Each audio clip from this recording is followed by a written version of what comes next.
성경 강론 3권요. 1185페이지 23장, 신명기 23장 1절부터 23절까지 전결한 생활 율례가 나옵니다. 22장 내용이 소유질서의 율례를 알려주는 내용이었고요.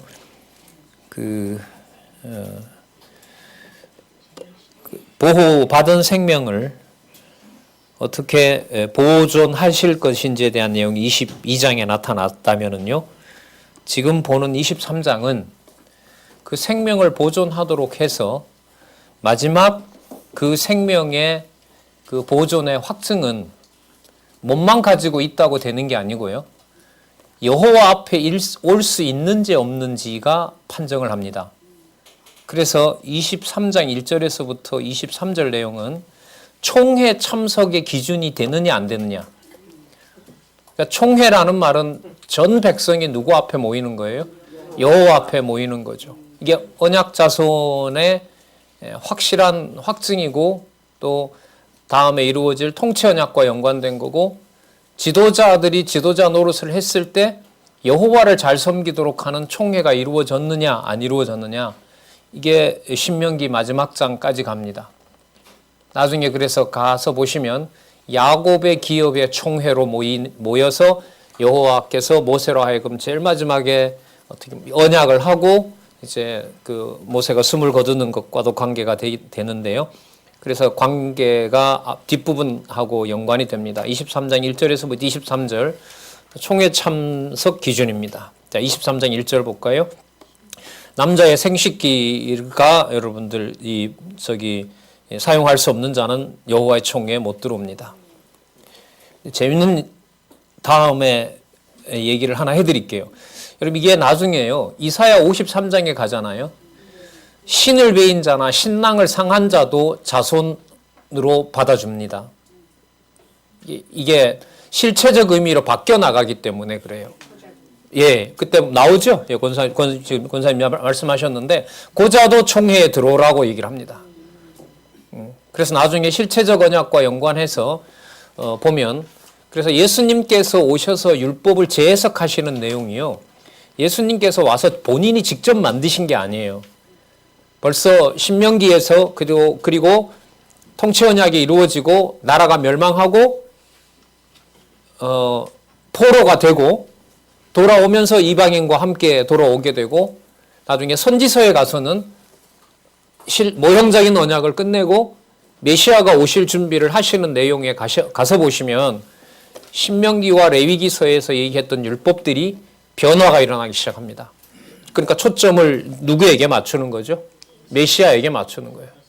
메시아에게 맞춰서 나중에 이제 선지서로 가서 연결이 돼야 돼요. 자, 마찬가지죠. 아까 여러분 사람 죽이라고 했던 거 예수님 오셔서 막 죽였어요? 예수님 바꿔버리죠. 원수를 사랑하라고 해버립니다. 원수를 사랑하라. 너희들은 이에는 이, 눈에는 눈이라고 말하지만 내가 다시 말하노니 원수를 사랑하라. 그러면서 율법의 기준들을 강화시키면서 당신이 모든 것을 이루시고 당신이 입법자가 되신다는 사실을 새로운 법으로, 그게 전부 어디에 약속되어 있냐면 선지서에 약속이 되어 있습니다. 자, 그 부분까지 우리 한번 크게 보도록 하죠. 자, 어쨌든 여기서는 이제 출애굽한 백성들이 여호와의 총회에 들어오느냐 못 들어오느냐, 이건 너무너무 중요한 거죠. 자, 사생자는 여기 본문에 보면 호녀라라고 번역을 해놨어요. 그러니까 여러분, 아까 예를 들면 이방 여인을 아내로 삼았을 때 혼혈이 생겼을 거 아니에요, 그죠?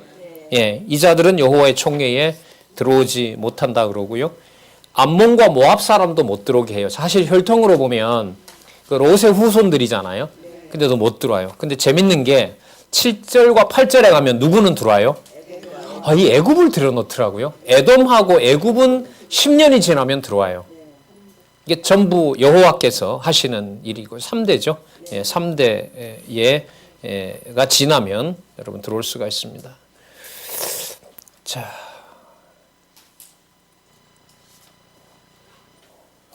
나중에요, 아모스서에 가면 에돔의 회복을 말해주고요.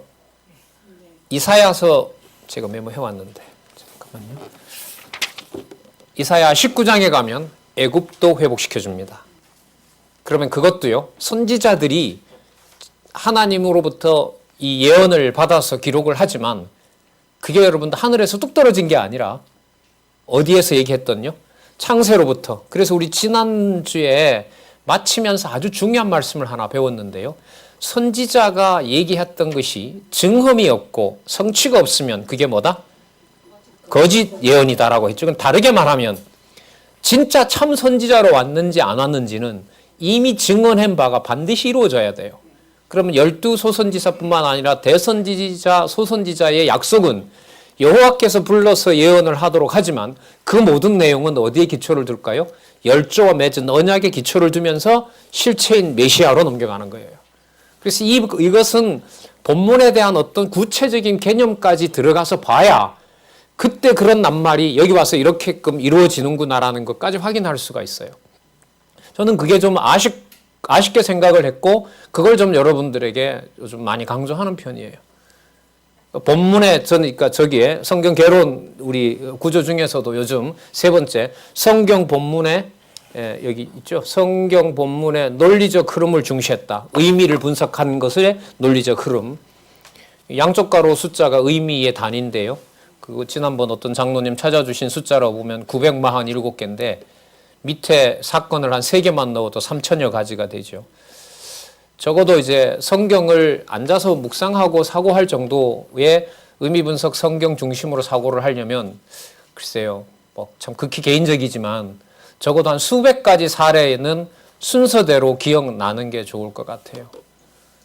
예를 들면 일단 57개는 되죠. 예, 성경 66권의 요절이 57개가 있으니까 그 순서대로는 우리가 어느 정도 알죠. 그리고 저희들이 기본적으로 한 몇백 개는 알아요. 뭐 섭리를 통한 언약 밑에 뭐 양쪽 가로 이 정도 된 무슨 사건 다음에 어느 정도 드러나는데 그 밑에 내려가서 내가 생각하고 내가 살아가는 어떤 구체적인 내 일상사의 고민을 그 성경의 흐름으로 의미로 덮어서 여호와 중심으로 가기에는 아직까지 좀 부족하지 않나 이런 생각이 듭니다. 어렸을 때부터 제대로 성경을 안내해줘야 되는 이유가 우리가 기록된 말씀을 배우게 하고 또 그걸 깨닫게 하는 데 있어서 중요한 안내자 역할이 된다고 생각을 해요. 자, 다시 돌아와서 볼게요. 23장 9절에서부터 14절에 보시면 출전할 때 마음대로 가서 막 싸우면 안 돼요. 맞죠? 거기 보면 뭐예요? 악하고 부정한 것이 있을 때는 나가면 안 돼요. 몸에 징후가 와요. 예를 들면 밤에 예를 들면 그 몽설을 했다라든지 그 다음에 어떤 속이 문제가 있었을 때 그 더러운 어떤 장기에 문제가 생긴 거란 말이죠. 몸에 이상이 생겼을 때는 나가지 말라고 합니다. 자, 14절에 보시면 이는 내 하나님 여호와께서 너를 구원하시고 적군을 내게 붙이시려고 내 진중에 행하심이라. 그러니까 여러분 이게 참 재밌잖아요. 여러분 전쟁 앞두고는 모든 병사들이 다 건강한 게 좋죠. 맞죠? 빨리 나가서 뭐 해야 되니까? 싸워야 되니까 건강한 몸이 좋은데 하나님은 그렇게 안 하세요. 그렇게 하지 않아요. 왜요? 전쟁에 이기고 지는 것이 뭐에? 군사들의 건강 정도에 달려있는 게 아니라는 거죠. 예. 여호와 하나님에게 달려있다. 이걸 여러분들 교육시키려고 이렇게 하시는 거고요. 그 14절에 여러분 그리하면은 사본이 없습니다. 그거 X표 하시고요. 그러므로 내 전을 거룩히 하라. 그래서 내게서 불합한 것을 보지 아니함으로 너를 떠나지 아니하시리라. 그러니까 여러분 제가 이게 사본에 그리하면이라는 조건문이 없다는 게요. 이게 가장 그 오역이 많이 된 부분이 신명기라고 보시면 돼요. 신명기서를 어쨌든 이 초기에 번역을 하면서 가장 많은 조건문들을 달아놓은 게 여러분들 제가 볼 때 이 신명기서예요. 그래서 이 3권에서 특히 저자도 신경을 많이 쓰죠. 그래서 오역을 많이 잡아내고요. 사본도 확인하고 이런 일이 벌어집니다. 그 다음에 보면 여러분들 아까 에돔과 애굽인 같은 경우에도 총회에 들어오라고 그러는데 도망쳐온 종도 어디예요? 보호해주라 그래요. 총회 식구가 되는 거죠. 여러분 이건 통상 당시의 어떤 고대로 갈수록 이건 안 맞아요. 여러분 다른 집에서 종이 도망왔으면 어떻게 해야 돼요 그거? 맞아 죽어야죠. 왜? 주인의 어떤 법의 측면에서도 자기 집 종들도 있을 거 아니에요. 그러면 야, 우리 법이 종이 도망가도 살 그 방법이 있다 생각해서 도망갈 거 아니에요. 그러면 본때를 보여주는 입장에서도 주인 버리고 온 종을 잘 걷어서 살리는 것이 아니라 뭐 해야 돼요? 죽여야죠. 아니에요, 이게. 종이 도망쳐 왔을 때 도와주고 뭐 하라고 명함? 예, 동거하라고 명합니다. 동거하라고 명합니다. 그러니까 이방과는 전혀 다른 어떤 이걸 얘기하죠. 여러분, 종 나오면 이스라엘 백성은 뭐가 기억날 수밖에 없어요? 애굽 땅 종되었던 집, 애굽 땅 종되었던 곳에서 빼내주신 여호와를 반드시 기억하게 하려는 거죠. 이게 목적이니까요. 그리고 그런데 이렇게 돼 있죠. 근데 남자와 여자와 남자 창기는 반드시 죽이라고 합니다. 18절에 보시면요. 17절에 창기는 여자고요. 남자 중에 미동, 이거는 남창이죠. 18절에 보면 창기의 번동과 개 같은, 이 개 같아라는 말이 여기 나오네요. 창기의 번동과 개 같은 자의 소득은 아무 서원하는 일로든지 내 하나님 여호와의 전에 가져오지 말라. 그거 11조 바치면 안 되죠. 그 전에 이건 처리를 해야 됩니다. 또 하나가 또 나오는 내용이 뭐냐면 그 이잣돈 받고 이자를 담보로 잡아서 하지 말라는 거죠. 이자를 낸다는 말은 받는다는 말은 뭐냐면 내 소유물이니까 그런 거죠. 내 소유물이니까. 내 거라는 증거가 여러분 이자 받는 거 아니겠어요? 자, 형제에게 꾸이든지 어떤 이식도 취하지 말라고 얘기를 합니다. 20절 볼까요? 타국인에게 내가 꾸이면 이식을 취하여도 가하되요. 너의 형제에게 꾸이거든 이식을 취하지 말라. 그리하면도 여기요. 레마 아닌데요. 왜냐하면이에요. 왜냐하면 내 하나님 여호와께서 내가 들어가서 얻을 땅으로 내 손으로 하는 범사에 복을 내리시기 때문에 그렇다. 뭐로 부자가 되는 거 아니다? 이잣돈으로 부자 되는 거 아니다. 여호와를 망각하는 거죠. 자, 그 다음에 여기 또 강조되는 게 있네요. 우리 민수기 30장에서 나왔던 거.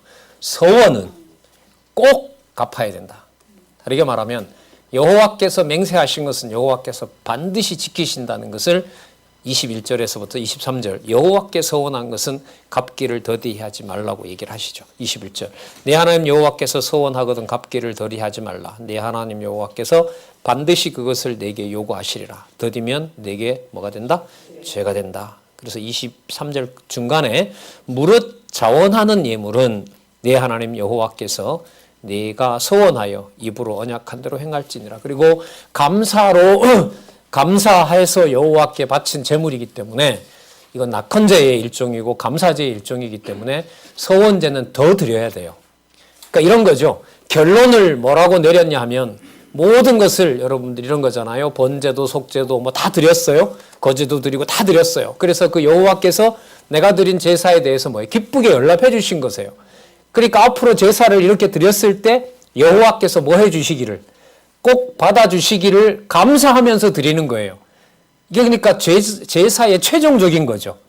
여호와 앞에 모든 것을 여호와가 받아주셨기 때문에 뭐 한 거? 전적으로 감사하면서 드리는 제물이 서원제물이고 앞으로도 제사가 이렇게 되기를 원합니다. 그러니까 이 감사제는 뭐 한 거예요? 더 드려야만 되는 거죠. 제사의 결론을 찍고 서원제를 안 드리게 되면 이거는 뭐 하나님을 그동안 뭐 한 거죠? 기만한 거죠.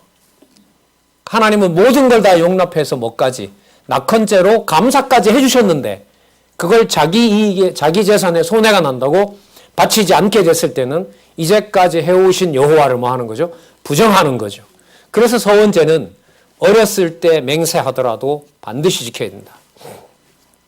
뭐 예를 들었지만 10대 소녀가 어머니가 아버지가 그 성전 봉사하는 게 너무 좋으니까 아빠 저 시집 안 가고 이거 할래요. 근데 아버지가 그렇게 해라라고 대답했으면 나중에 시집 가면 그 딸은 죽여야 돼요. 이게 서원제입니다. 서원제예요. 그럼 이 서원제는 장차 여러분들 그리스도께서 오셔서 아버지와 맺었던 서원제를 꼭 지키셔야 돼요.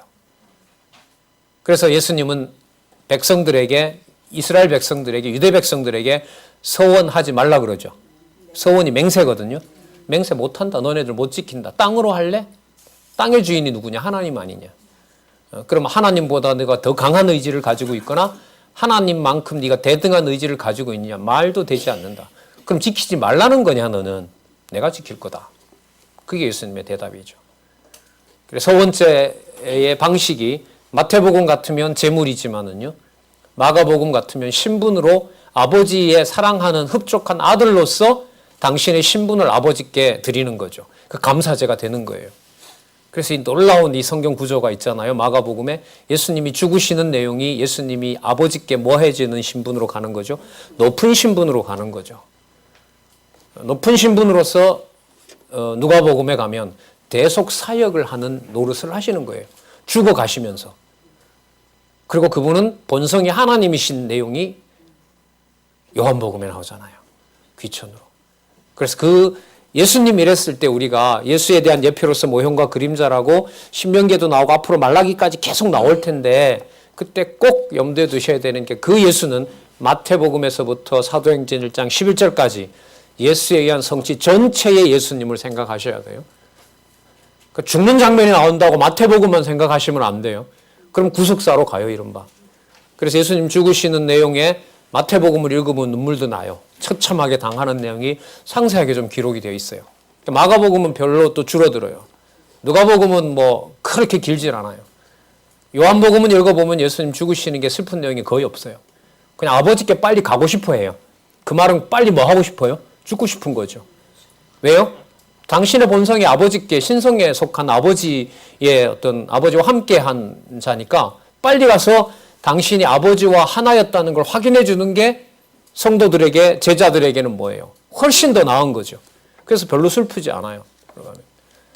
지금 이렇게 말씀드린 이런 부분들은 진짜 여러분 우리가 지금 신명기를 보고 있지만은 그 복음서의 그 순서를 그대로 유지하면서 성경을 하나님의 말씀으로 확증해 나가는 데 있어서도 너무너무 중요한 부분입니다. 단 23장 21절에서부터 23절 단 몇 절이지만 이게 여러분들 메모하셨죠? 이게 어디에 나왔어요? 민수기 30장에 나왔죠. 더 앞에는 레위기 27장에 가면 또 나왔죠.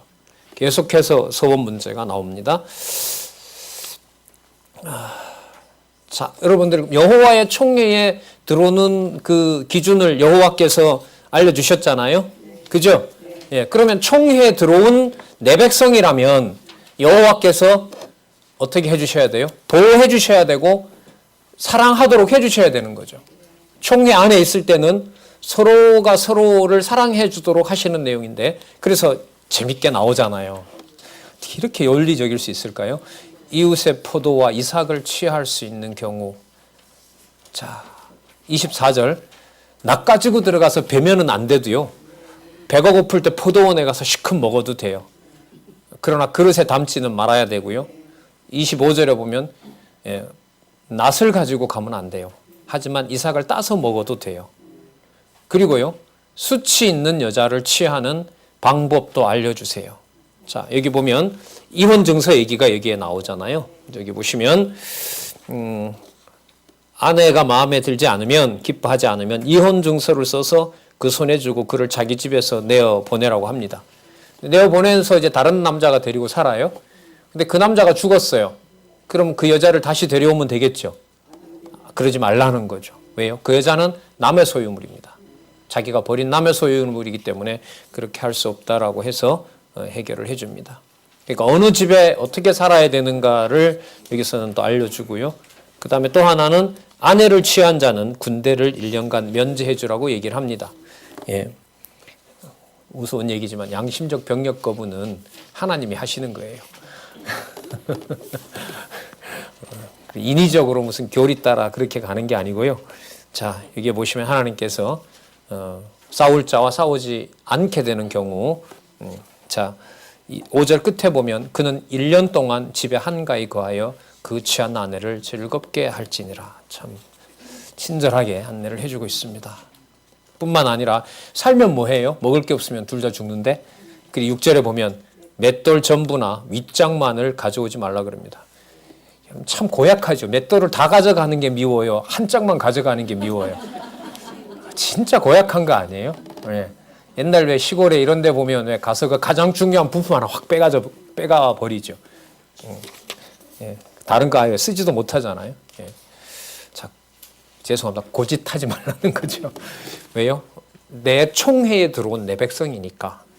이해되죠? 연결되죠? 내 총회에 들어온 내 백성이니까. 그리고 전답 잡히지 말라고 지금 여기 이렇게 나오고, 생명을 전집합이라 전당 잡힌 것이다. 그리고 형제는 절대로 팔지 못하도록 합니다. 다 이웃 사람과 연관됩니다. 그죠? 그러나 전부 다 받아들일 수는 없어요. 문둥병자는 제사장의 명대로 행해야 돼요.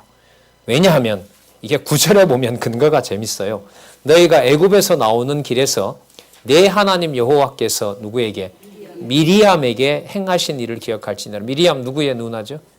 모세의 누이죠. 모세에게 달려들었다가 진짜 하나님의 저주를 받고 그 문둥병이 생겼고, 그걸 모세가 낫게 해줬고 철저한 그 규례가 있었던 거죠. 그러니까 문둥병 이렇게 됐을 때 저 문둥병을 통해서 여호와 하나님께서 얼마나 무서운 저주를 한 것인가를 백성들이 깨닫게 되는 거죠. 미리암의 그 사건을 떠올리면서, 자, 거기에서 이제 어떻게 하라고 알려주게 되는 겁니다. 그리고 이웃에게 저당 잡힌 물건은 사용할 수 있는 방법을 알려줍니다. 자, 전진물은 저당물을 말하는 거고요. 너가 가서 네 마음에 드는 거 저당 못 잡는다는 겁니다. 그 저당을 잡히는 그 사람 주인이 가서 너한테 주는 걸 가져와야지, 그 저당 나한테 마음에 안 든다, 다른 거 달라. 예, 옛날 보면 전당포 그런 거 있었죠. 왜? 이거 못 잡힙니다. 이거 별로 값어치가 없습니다. 그 짓 하지 말라는 거죠. 왜? 그 사람의 생명을 내가 보호하는 거니까 네가 마음에 안 들더라도 그 사람이 주는 걸 저당으로 잡으라는 겁니다. 그 13절 중간에 그리하면 더 사본이 없어요. 빼버리기 바랍니다.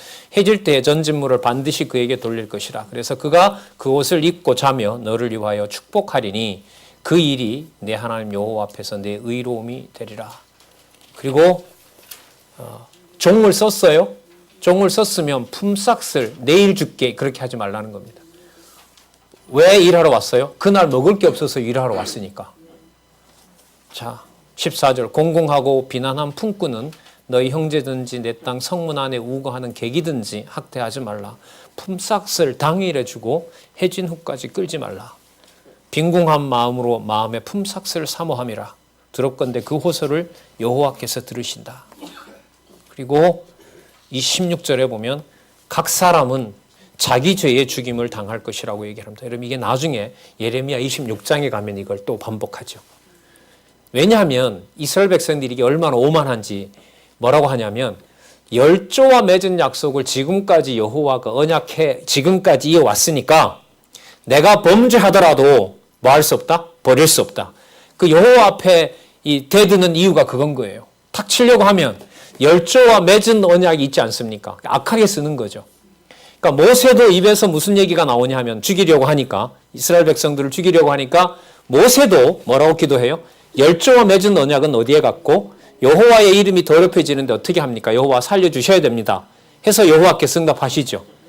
그걸 여호와 앞에서 어떻게 보면 바른 기도를 드리게 한 거고요. 사악한 이스라엘 백성들, 나중에 유다 백성은 뭐라고 변명하냐 하면, 우리도 모세처럼 기도하자. 어떻게 해요?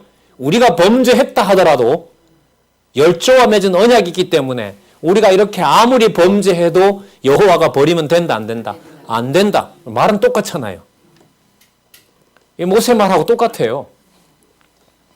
한쪽도 약속 가지고 요구했고, 맞죠? 다른 한쪽도 약속 가지고 요구한 거예요.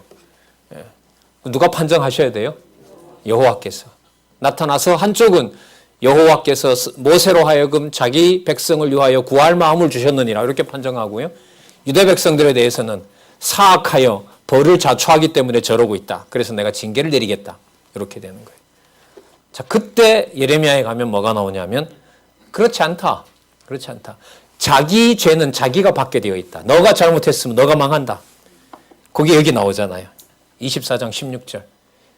그러니까 이게 그 말로 이렇게 때우는 거, 예를 들면 우리가 뭐 함부로 좀 썼던 다 하나님 하게 하셔, 그 말요? 맞죠? 그 말. 하나님 다 하게 하는 거 맞죠? 그게 사악해서 하나님을 대적하는 건지 아닌지는 누가 구분하실까요? 예, 그건 그대로 놔둬도 돼요. 하나님 알아서 처리하실 거예요. 그 말까지 나왔는데. 그래서 여러분 욥기에 가시면 아시는데요. 그 제일 10번째 욥하고 논쟁하는 친구 누구죠? 엘리후죠. 엘리후가 26장부터 36장까지, 37장까지, 32장에서부터 37장까지 읽어보면요. 한 문장 빼놓고 전부 욥 말하고 똑같아요. 그래서 느낌이 뭐냐면 그 엘리후의 얘기를 들어보면 여호와가 안 나타나면 누가 엘리후 말인지 누가 욥 말인지 구분이 안 돼요. 거의 95%가 전부 똑같아요. 욥하고 똑같아요. 그것도 전능자 나오고 전지전능한 분 나오고 중간에 한마디는 들어가죠. 따라서 네가 회개하면 하나님 돌려준다. 그거 빼놓고는 진짜 다 욥이 했던 말 그대로 다 사용을 해요. 누가 판정해 주셔야 돼요? 그래서 38장에 여호와께서 막 번개를 치면서 이 혼탁스럽게 하는 자들이 누구냐 하면서 나타나셔서 욥을 책망하고 전능자를 가르쳐 주는 걸로 가죠. 자, 그런 맥락이 있습니다. 그리고 여러분 객이나 고아나 과부를 억울하게 하지 말라고 얘기를 합니다. 이걸 망각하는 것은 객과 고아가 되었던 방랑자가 되었던 나그네가 되었던 자기의 처지를 기억하지 않는 거죠. 그리고 여호와께서 인도해 내셨다는 것을 망각하는 거니까 이건 교훈을 해야죠. 너는 객이나 고아의 송사를 억울하게 말며 과부의 옷을 전당 잡지 말라. 너는 애굽에서 종이 되었던 일과 내 하나님 여호와께서 너를 거기서 속량하신 것을 기억하라. 이러므로 내가 네게 이 일을 행하라 명하였노라. 그리고 여러분들 살려주면 뭐해요? 이 사람들은 먹을 게 없는데, 그죠? 그래서 그 다음에 보면 객과 고아와 과부를 위해 뭘 남겨두라? 예, 이삭을 남겨두라고 얘기를 합니다. 19절에 보면 네가 밭에서 곡식을 벨 때에 그 한 뭇, 쉽게 우리 한 단이라고 하죠. 그 한 단을 밭에 잃어버렸거든 가서 가져오지 말라 그럽니다. 그리하면도 여러분들 이게 레마 아니에요. 왜냐하면 이런 거예요. 그리하면이 아니고요. 내 하나님 여호와께서 내 손으로 하는 범사에 복을 내리라. 그거 가지고 온다고 뭐 되는 거 아니다. 부자 되는 거 아니다. 그거 찾으러 가지 마라. 찾아가지 마라. 그래서 여러분 예수님을 찾아왔던 헬라 여인이 복음을 듣고 있었던 자죠. 이방을 돌보는 언약이 벌써 레위기, 민수기, 레위기 신명기에 나오잖아요. 그걸 탁 들고 예수님한테 모세가 여호와께 기도하듯이 딱 물고 늘어지잖아요. 맞습니다. 하지만 주인의 상에서 떨어지는 것을 먹는 개들도 있습니다. 예수님이 칭찬하시잖아요. 예.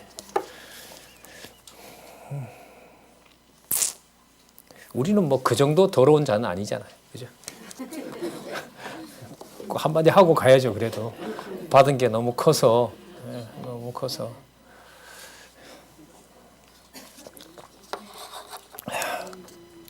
(20절요) 내가 내 감람나무를 떤 후에 그 가지를 다시 살피지 말고 그 남은 것은 객과 고아와 과부를 위하여 버려두어 내가 내 포도원의 포도를 딴 후에 그 남은 것을 다시 따지 말고 객과 고아와 과부를 위하여 버려두라. 이렇게 알려주십니다.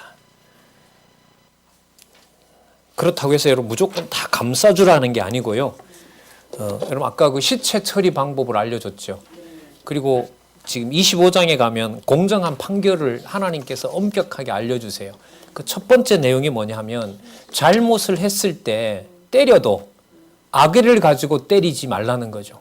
목적이 처벌에 있는 것이 아니라 여호와를 기억나게 하려는 데 있기 때문에. 그래서 이 여호와라는 주어를 찾느냐 못 찾느냐는요. 진짜 백지한장 차이예요. 징벌할 걸 다 징벌했는데 그거 뭘 남겨두고 할 거 뭐 있어요. 그냥 싹 죽여버리고 그냥 땅에 들어가면 되지. 그러니까 자기 욕심대로 또 자기 능력대로 땅을 정복하게 했다는 것을 여호와께서 철저하게 경계해 주세요. 그게 복 아니에요? 누구를 생각나게 하는 거니까. 여호와께서. 예, 여호와께서. 한번 볼까요? 시비를 바르게 판결해 죄의 경중에 따라서 때리라고 얘기를 합니다. 40대를 넘으면 안 됩니다. 이게 유대인 전통이죠. 그러니까 때려 죽이려고 때리지 말라 이거죠.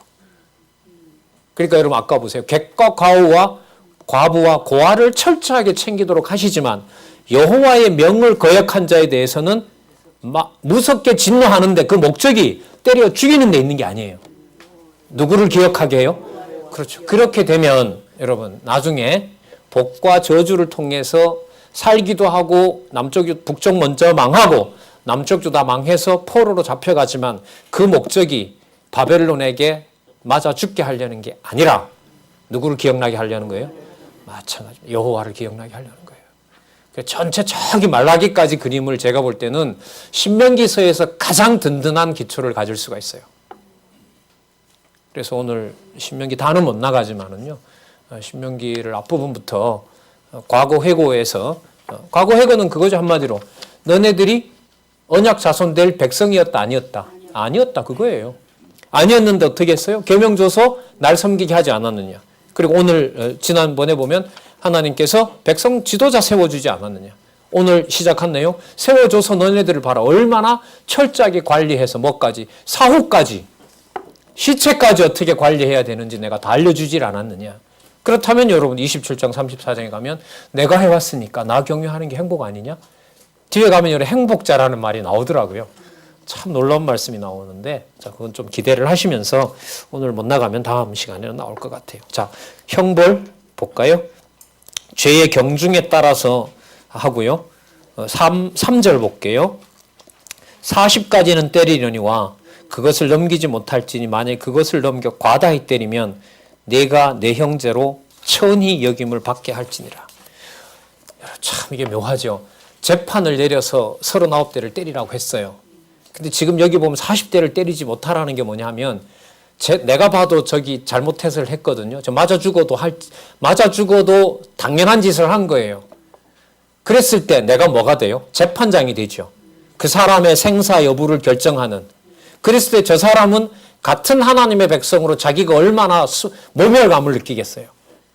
그렇기 때문에 저 사람한테 맞아 죽었다는 소리를 못하게 하려고 40에 감해선 한 대를 빼라.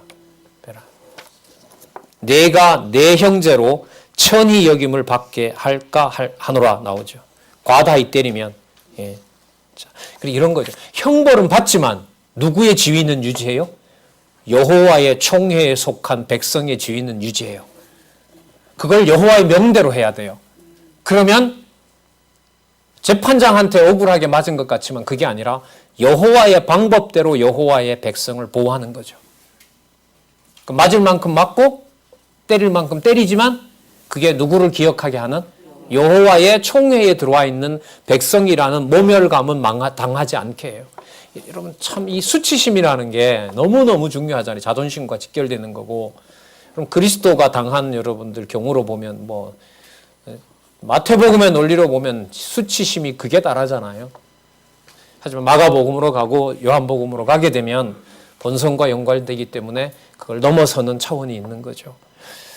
자, 그 다음 볼게요. 곡식을 떠는 소의 입에 망을 씌우지 말라고 얘기를 합니다. 공정한 어떻게 보면 규례라고 할 수가 있겠죠. 이것도 고린도전서 9장 10절이나 데살로니가 후서 3장 10절 일하기 싫고도 먹지 말라 이런 말씀의 근거가 되기도 합니다. 여러분 중요한 단서입니다.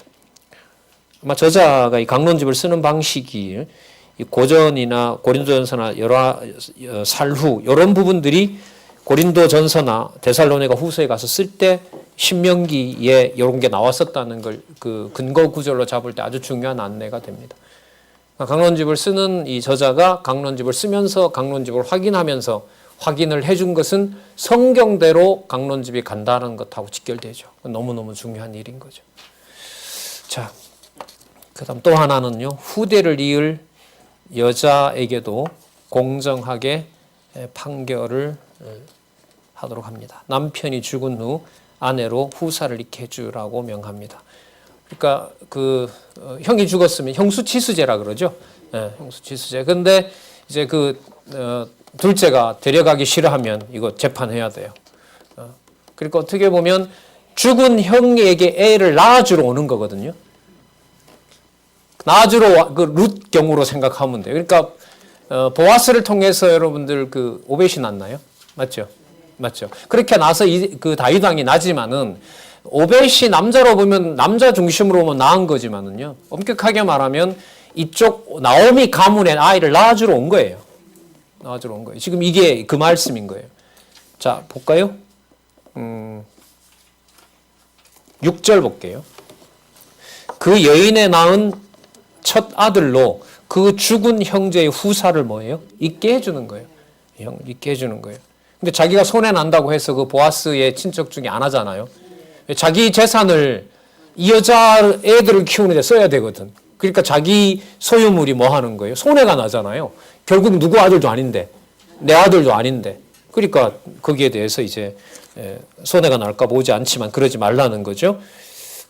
자, 7절 끝에 보시면 남편의 형제된 의무를 내게 행치 아니하다이다 할 것이요. 장로들에게 이제 얘기하라는 거죠. 8절 그 성읍 장로들은 그를 불러다가 이를 것이며 그가 이미 정한 대로 말하기를 내가 그 여자 취하기를 즐겨 아니하노라 하거든 그 형제의 아내가 장로들 앞에서 그에게 나가서 그의 발에서 신을 벗겨요. 그리고 얼굴에다가 침을 뱉어요. 모욕을 주는 거죠. 그 형제의 집, 저기 잘 보세요. 그 형제의 집 세우기를 즐겨하지 아니하는 자 이같이 할 것이라 하며 이스라엘 중에서 그 이름을 신벗기운 자의 집이라. 그래서 보아스가 동네에서 인정을 받을 때 사람들이 전부 뭐해요? 신을 벗어서 던지잖아요. 그리고 나오미를 칭찬해 주게 되고 거기서 오벳이 태어나는 일입니다.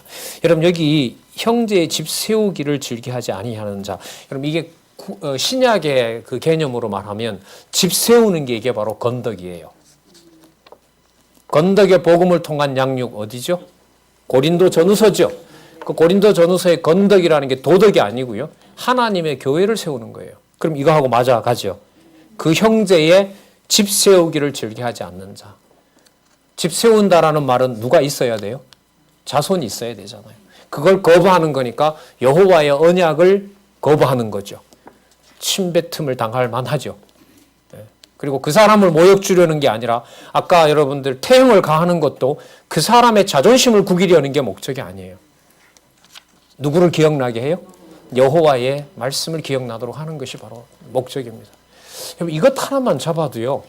세상 글쎄 모르겠습니다. 저는 뭐 이렇게 지식으로 공부하고 역사 요즘 근래 역사를 보면은 참 현대사 연구가 뭐 정부가 그렇다 그런지 몰라도 과거에 묻혀 있었던 여러분들 그 근대사 우리 그년 해방 이후에 사건들이 막 대량으로 지금 막 학자들이 자유롭게 발표를 하고 다니거든요.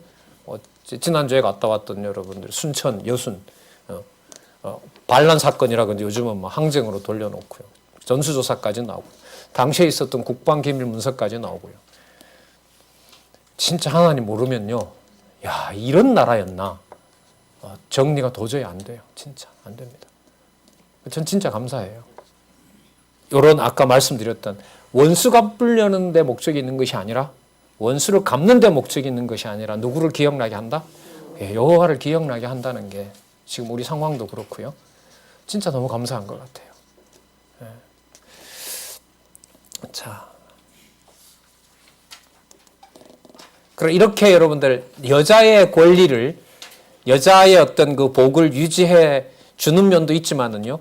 여자가 삼가할 짓이 또 있어요. 삼가해야 될 일이 있어요. 이건 하면 안 되는 짓이 나와요. 뒤에 보면 여자가 남편이 불리하다고 해서 남편하고 어떤 남자가 싸우는데 저 남편의 여러분 생식기를 잡으면 안 돼요. 그럼 어떻게 해야 돼요? 여인의 손을 찍어버려요.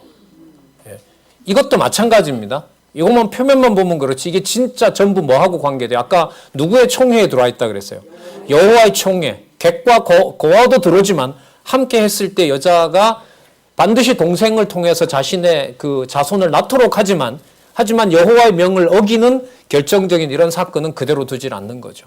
그럼 여러분 전부 이게 여호와를 경외케 하려는 걸로 모아지는 거 맞아요? 예, 맞습니다.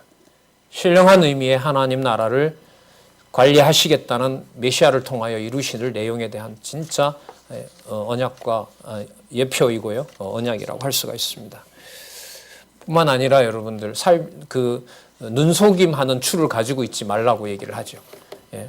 고객이 볼 때는 정당한 것 하지만 다시 돌아서서는 자기한테 불리한 추를 갖다가 거짓말하지 말라는 겁니다. 자, 주머니에 갖지 않는 추나 되를 가지지 말라는 거죠.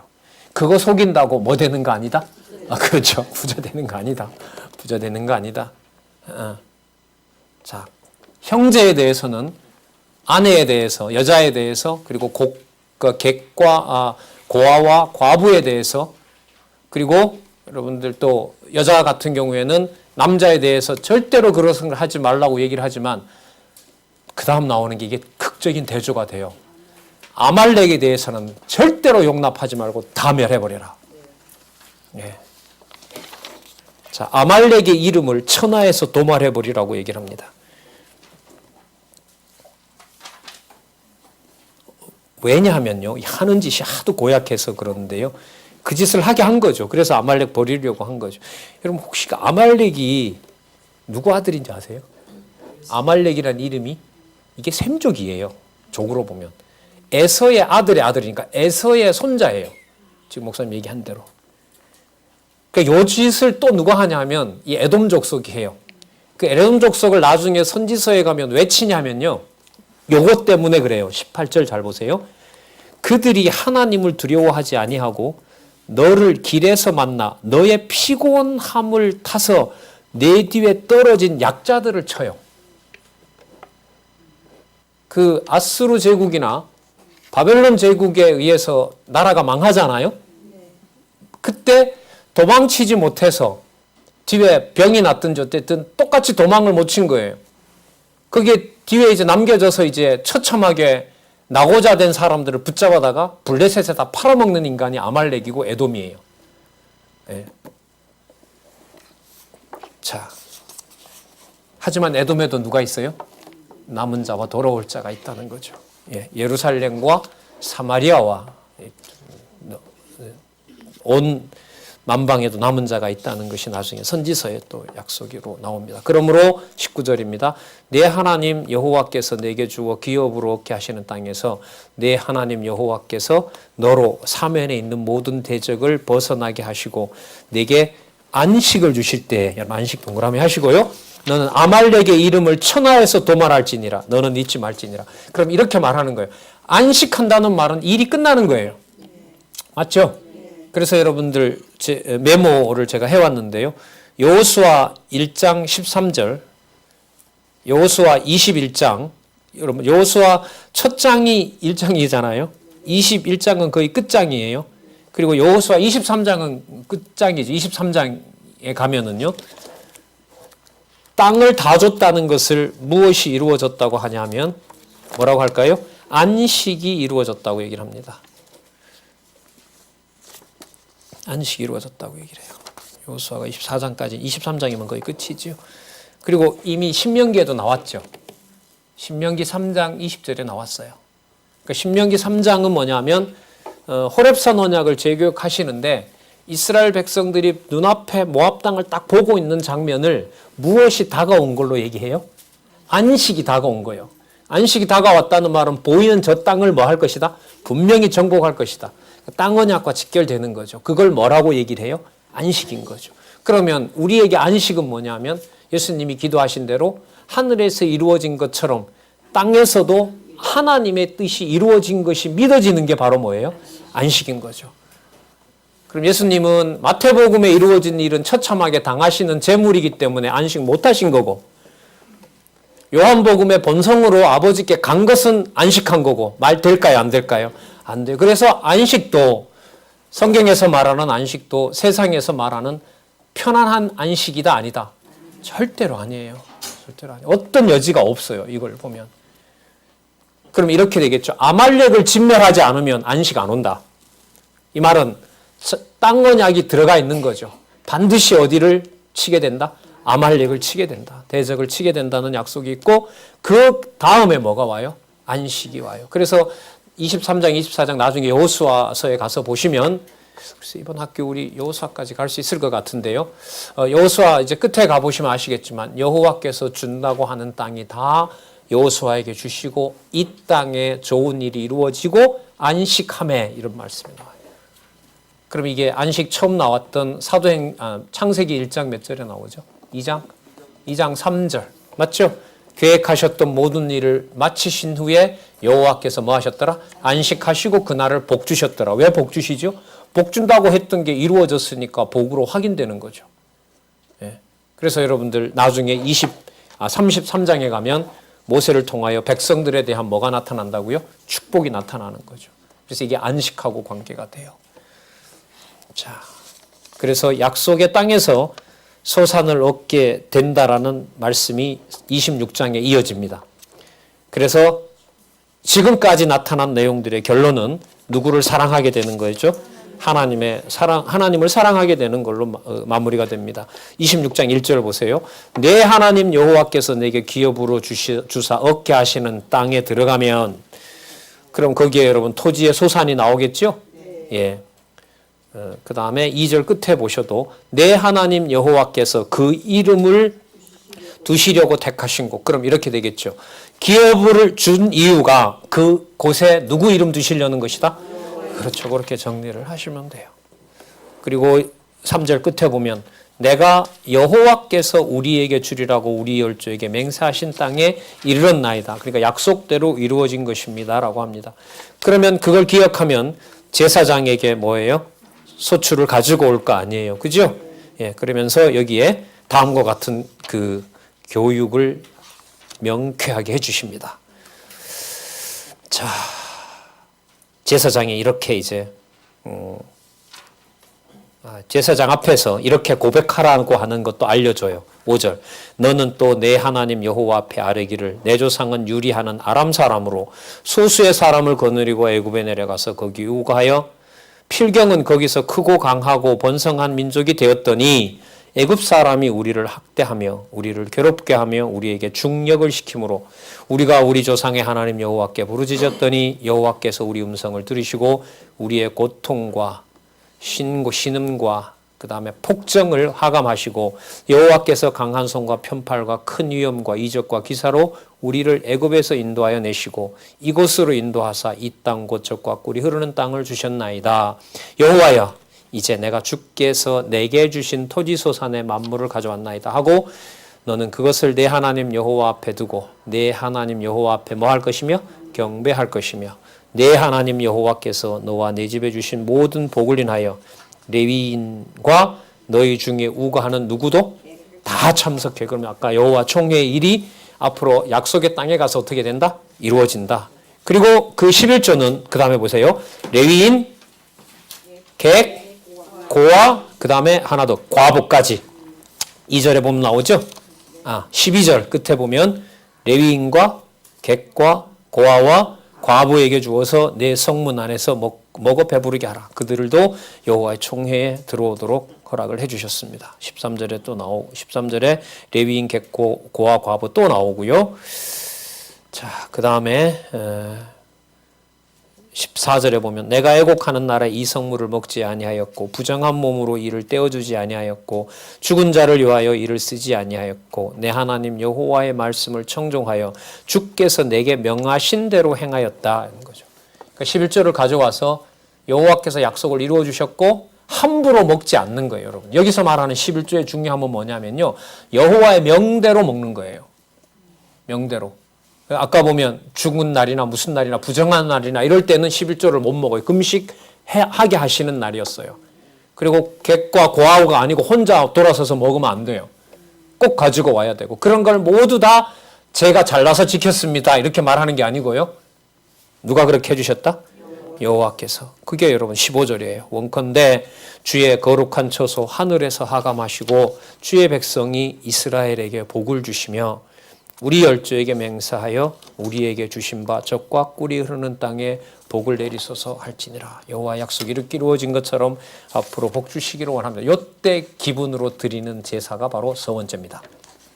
감사밖에 할 게 없잖아요. 그죠? 예. 섬기는 하나님에 대해서 여러분 결론적으로 다음과 같은 말씀을 하십니다. 여러분 26장 16절은요. 여러분 이게 저기 앞에까지 간다면은요. 그럼 4장 29절을 한번 적어보시기 바랍니다.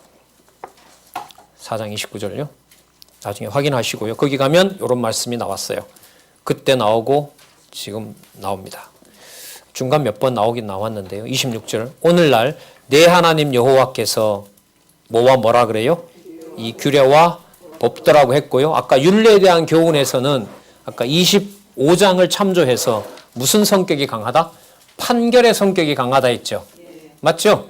그러니까 이게 규례와 법도인데 이 법도 내용은 아까 율례로 드러났고 율례의 성격은 판결입니다. 그러니까 여호와께서 여기 좀 여러분들 이렇게 보시자고요. 레위기서 출애굽기 19장에서부터 레위기까지 세워놓았던 특히 율례 부분 있죠. 율례. 백성을 관리하는, 백성을 지도하는 방법, 그와 관련된 내용이 신명기서에 오면 더 구체적으로 보강이 돼요. 아셨어요? 예. 그래서 보강된다는 말은 뭐냐면 여호와께서 더 분명히 이루어지게 한다는 거예요. 그 내용이 뭐냐면 공정한 판단이 되도록 지도자들을 세워서 뭐하게 한다? 반드시 그게 지켜지도록 하신다. 그래서 시내산 언약에 있던 내용이 모압 땅 언약에 오면 더 뭐 된다? 이루어졌고 더 이루어지게 될 것이다. 그걸 확증해줘요. 그런 성격이 있어요. 단순 반복이다. 왜 반복했을까? 여기도 사실 못 풀어요. 신약은. 자, 조금만 더 보도록 할게요. 19절까지 보고요. 식사하도록 하겠습니다. 그런즉 너는 마음을 다하고 성품을 다하여 지켜 행하라. 네가 오늘날 여호와를 내 하나님으로 인정하고 그 도를 행하고 그 규례와 명령과 법도를 지키며 그 소리를 들으라 화건하였고. 자, 18절요. 여호와께서 네게 말씀하신 대로 오늘날 너를 뭐라고 삼으셨대요? 자기의 보배로운 백성으로 인정하시고. 잘해서요? 아니었죠? 예. 또 그 모든 명령을 뭐 하게 하리라? 지키게 하리라 화건하셨은즉. 너무 명확합니다. 19절 여호와께서 너의 칭찬과 명예와 영광으로 그 지으신 모든 민족 중에 뛰어나게 하시고 그 말씀하신 대로 너로 내 하나님 여호와의 뭐가 된다? 성민이 되게 하시리라. 공정한 판결로 하나님을 사랑하게 해주시겠다고 뭐 하시는 내용입니까? 언약하시는 내용입니다.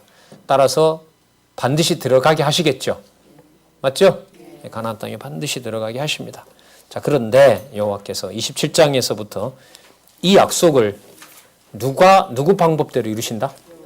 예, 여호와. 그러니까 여러분 우리 헷갈리지 마셔야 되는 게 하나님 여호와의 성민이 됐는데 뒤에 저주는 왜 주느냐?